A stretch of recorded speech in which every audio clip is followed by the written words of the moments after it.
Beginning in 1935, every year throughout the 30s, Congress passed a neutrality act and Roosevelt signed off on it that essentially said if there were war in Europe, that the United States would be neutral and would trade goods but not war material with either side.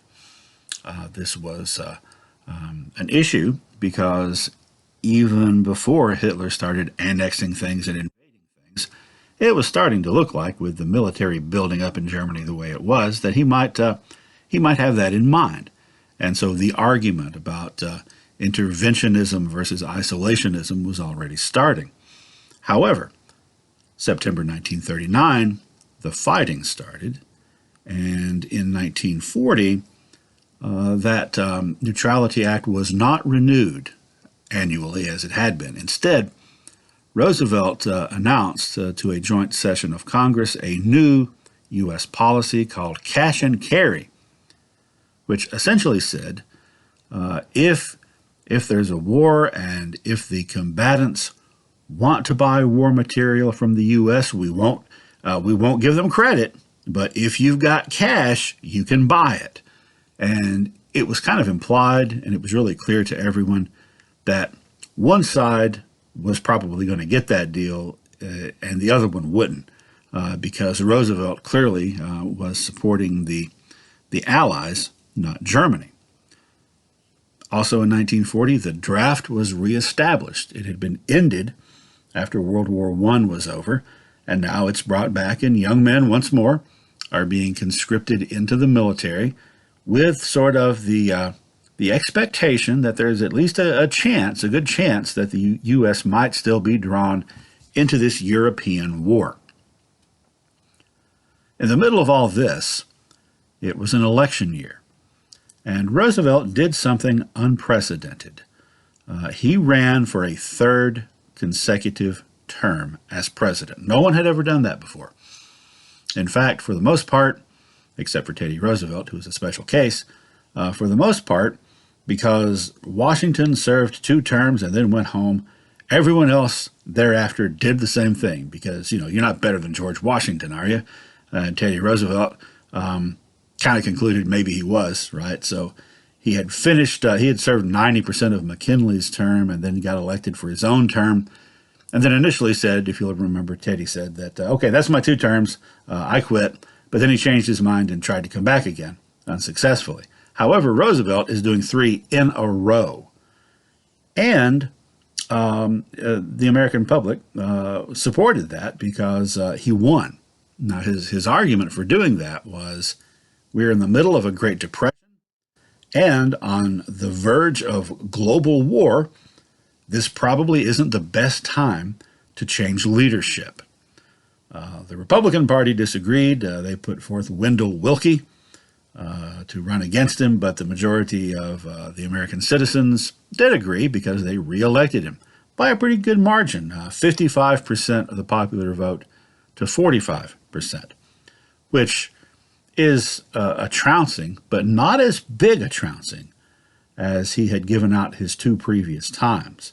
So there was some hesitation, at least more than before, for Roosevelt. He would, of course, go on and run for a 4th consecutive term and win in 1944. Meanwhile, back in 1941, the fighting has started. By this point, France had fallen.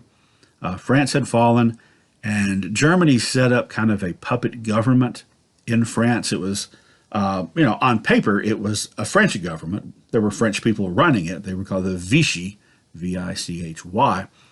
But really, they were the puppets of the Nazis and did whatever Hitler wanted. There were other French people, though, who resisted that. They were called the Resistance. And they set up kind of an alternative government called the Free French, and they continued fighting, even though officially France had fallen. So France had fallen.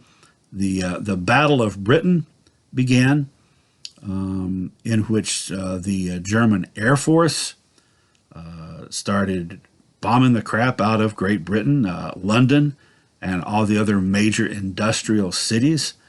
By this point, most of Britain's European allies had fallen to the Germans. So the British are kind of out there on their own. And as people are following this on the news in the United States, the isolationists, some of them, are starting to maybe think that, Britain is making this valiant stand. Maybe we shouldn't be completely neutral. So, anyhow, in that year, in March of that year, FDR announced a new policy to replace cash and carry. So cash and carry was, we're not going to give you credit, but if you've got cash on the barrel, we'll sell you war material, ships, airplanes, or whatever, assuming that you're the side we like.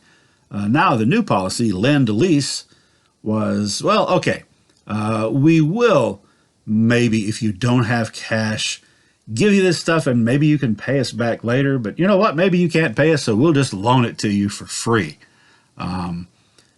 Again, clearly this was meant for Great Britain. In fact, it was specified for Great Britain, Canada, Australia, and those other countries who were part of the Allies. This really kind of ended any effort to look neutral on the part of Roosevelt and the U.S. And it did anger some of those America First people. Like I said, some were starting to come around, but not the majority of them. In fact, by that point, there were about 800,000 dues-paying members of the America First Committee in about 450 chapters around the country. Later that year, Hitler decided against the recommendation of his advisors, of his top generals, he decided to invade Russia. Now remember, the Germans and the Soviet Union had a non-aggression pact. Germany is fighting in Western Europe. They're fighting against the British, and they're trying to hold on to the things they've taken away in other countries. And in the middle of that, now they're going to start fighting in the East against Russia. His generals pointed out that that's not a very good idea ordinarily, no matter who was on the opposite side, because it's a two-front war. If you've got your troops fighting on both sides, in the East and in the West, then you're going to be dividing your forces and weakening them. And it's even worse if one of the countries you're trying to invade is Russia, because Russia has proven to be notoriously difficult to invade. Napoleon found that out the hard way, especially in winter, which, of course, winter's going to come around. Nonetheless, Hitler, because by golly, he doesn't like those communists, went ahead and gave the order, and Germany went to war with the Soviet Union, which would mean that by the end of 1941, spoiler alert, when the U.S. does get involved, the United States is going to be the ally of both Great Britain and the Soviet Union. Well, as the year went on, a lot of those former isolationists, like I said, had started to come around and see that maybe the U.S. is going to need to get involved. Maybe it would be the right thing to do. And maybe it would be the right thing to get involved specifically against Germany. So non-interventionists started turning into interventionists, including Walt Disney and, I think, Henry Ford.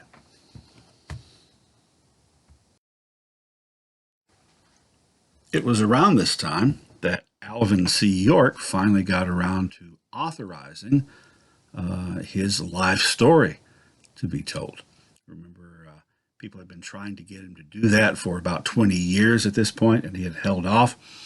However, Warner Brothers approached him, and the argument that they made was that with the draft back on and war once again possible, global war, that a lot of young men might be in the same spot that Alvin York had been in back in the 19 teens and might be inspired to reflect on what they should do and do the right thing if they could see his inspiring story. So the film was made, Sergeant York, starring Gary Cooper, for which he won his first of 2 Academy Awards.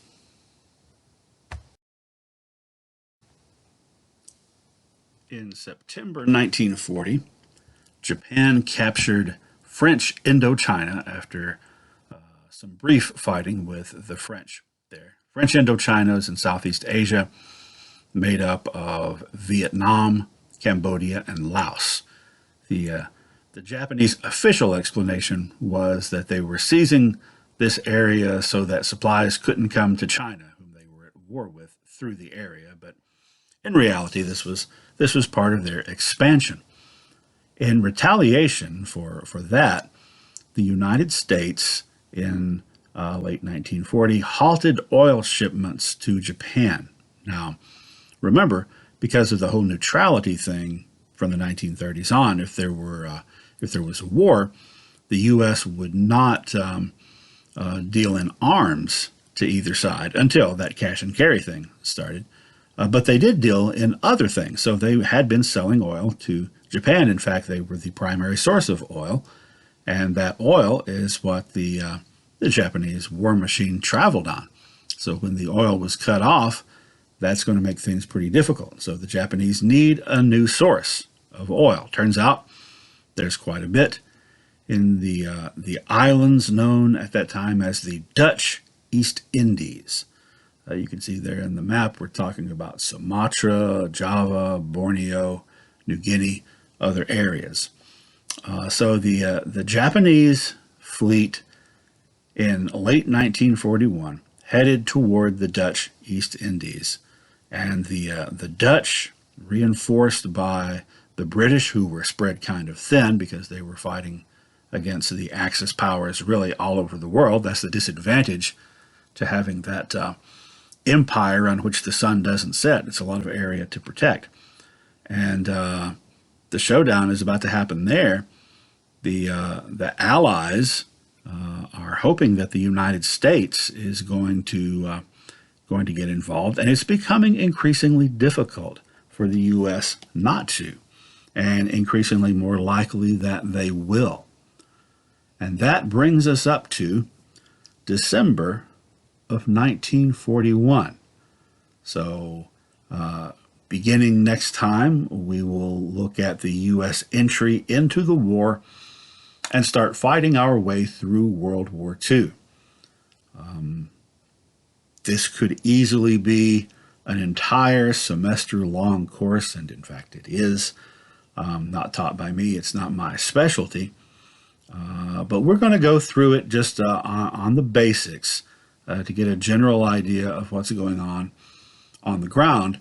And because I'm more of a cultural historian, we're also going to be looking at what's going on in the home front and how that's reflected in popular culture at the time.